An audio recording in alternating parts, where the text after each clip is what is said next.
Berikutnya adalah tentang tikungan. Ya, tikungan. Tikungan terjadi ya jika suatu benda ingin membelok, misalnya mobil ya, mobil ingin membelok ya, adalah membelok, maka di sini ini mobil ya, membelok, ini mobil sedang bergerak kecepatan V ya. Misalnya dia membelok ke kiri misalnya. Berarti di sini benda ini akan menempuh lintasan ya berbentuk busur lingkaran ya, atau kalau digambar lengkap dia akan berbentuk sebuah lintasan lingkaran, walaupun dia tidak menempuh satu lingkaran penuh, mungkin dia belok sampai sini saja ya, mungkin belok sampai sini saja ya, belok. Oke. Nah, ini adalah pandangan dari atas ya, kita lihat dari atas mobil. Ini ada atap mobilnya, atap mobil ya, mobilnya sedang melaju ke depan. Jadi mobil supaya bisa membelok maka dia harus mengalami atau mempunyai suatu gaya yang arahnya menuju ke pusat lingkaran ya, yang akan membelok arah geraknya ya, sehingga lintasannya bisa memutar ya. Nah, jadi di sini ada gaya sentripetalnya. Apa yang jadi gaya sentripetal bagi mobil yang berputar ini ya? Nah, di sini yang menjadi gaya sentripetal bagi mobil yang berputar adalah gaya gesekan statis. Kenapa gesekan statis ya? Nah, di sini suatu benda ya, dia maju ke depan ya. Di sini dia bisa membelok karena ada gaya sentripetal ini ya. Di sini kita lihat ya, kalau seandainya tidak ada gaya sentripetal ini, maka mobil ini tidak bisa membelok. Mobilnya akan bagaimana? Slip dia akan maju ke depan. Ya, seperti kalau bisa jalannya licin. Kalau jalannya licin, misalnya es ya, kita tidak bisa membelok ya. Bagaimanapun setirnya dibengkokkan, mobilnya nggak bisa belok. Dia akan meluncur ke depan, walaupun bannya mengarah samping, tapi dia tak maju ke depan karena dia slip ya. Jadi supaya bisa membelok ya, setirnya kita bengkokkan supaya dia bisa belok, tetap harus ada gaya gesekan antara ban mobil dengan jalan. Jadi ban mobil dengan jalan harus ada gesekan baru mobilnya bisa membelok ya. Nah, jadi ini gaya sentripetal akan berfungsi, gaya gesekan akan berfungsi sebagai gaya sentripetal yang membelokkan arah gerak daripada mobil ini. Jadi gaya sentripetal ini, gaya gesekan ini akan menjadi gaya sentripetalnya. Jadi persamaan akan berlaku menjadi gaya sentripetal sama dengan mv kuadrat per r. Jadi gaya gesekannya menjadi gaya sentripetalnya sama dengan mv kuadrat per r ya. Ingat, gaya gesekan adalah sama dengan mu S kali N. Ini gaya gesekan statis ya, sama dengan mv kuadrat per R. Lalu gaya normalnya akan sama dengan W ya kan. Kalau kita lihat dari samping, kita lihat samping berarti kan posisi mobilnya begini. Ini jalan, ini gaya normal antara jalan sama mobil, kemudian ada gaya berat, maka di sini berlaku sima FY sama dengan 0 kan. Sima FY sama dengan 0 berarti F sama dengan W atau sama dengan MG ya. Ini N ya, N ya, N sama dengan W. Jadi gaya normalnya sama MG, berarti ini bisa dibuka jadi mu S kali MG sama dengan M kali V kuadrat per R. Ini M boleh coret 1 sehingga dapat mu S sama dengan V kuadrat per R. Ini jadi per RG ya, ini G-nya pindah ke bawah. Ini jadi rumus ya. Ini adalah rumus mencari berapa koefisien gesekan antara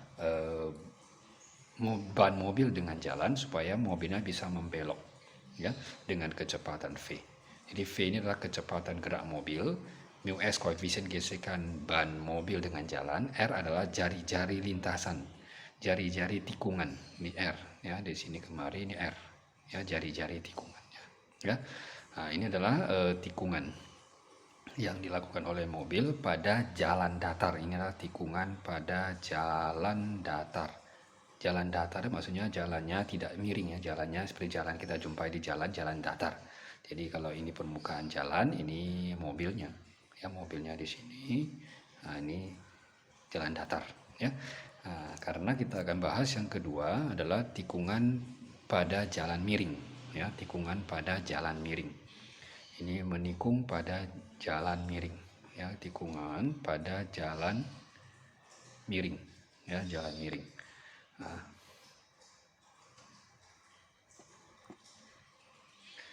pada jalan miring,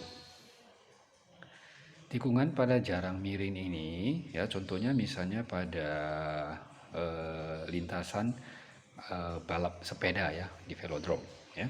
Nah, kalau kita lihat permukaan jalannya dan miring seperti ini, miring. Jadi ada sudut kemiringan. Ya, cuma di sini perhatikan ini bendanya berjalan bukan naik ke atas ya, tapi dia memutar. Dia memutar. Jadi kalau kita gambarkan ini posisi mobilnya kira-kira ini tampak depan, ini atap mobil, ini lampu mobil. Jadi kita lihat dari depan ya, lihat dari depan, bukan dari samping ya, lihat dari depan. Ini adalah bannya, ban depan nom 2 nampak ya, ini ban depan. Ya, jadi mobilnya itu kalau seperti ini berarti dia keluar dari gambar kita, kemudian masuk ke dalam. Jadi dia keluar dari gambar, kemudian mutar, masuk ke dalam. Ya, jadi kalau kita bayangkan kira-kira dia seperti memutar di dalam sebuah kerucut. Ya, dalam sebuah kerucut.